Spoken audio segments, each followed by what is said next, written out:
Hi there, and welcome to At Tony's Garage.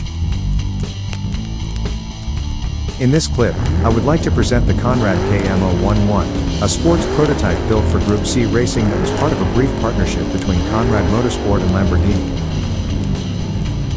To meet the engine requirement for the 1991 World Sports Car Championship season, Konrad turned to Lamborghini and their owner at the time, Chrysler, planning to use the Formula One engine that the company currently supplied to Ligier and Modena.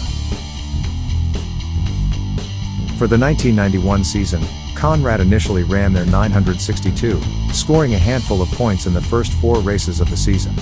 At round 5, at the team's home event of the Nürburgring, Konrad debuted the KM-011 in the hands of drivers Franz Konrad and Stefan Johansson.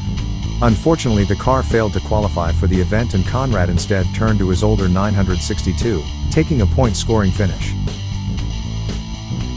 The KM-011 would make one final appearance at the first Interserie round at the Nürburgring in 1992. The car would take 3rd place in the first heat, followed by a 4th place in the second. This combined result earned Konrad an overall 4th place finish in the race. This would be the only car that Konrad would build themselves. They would return to running customer cars, mostly Porsches, following the retirement of the KM-011. Tell me what you think about this Konrad prototype, and of course, what you think about the 1/43 scale replica made by Altaya, for an Italian magazine series. And at last, don't forget to subscribe. Cheers!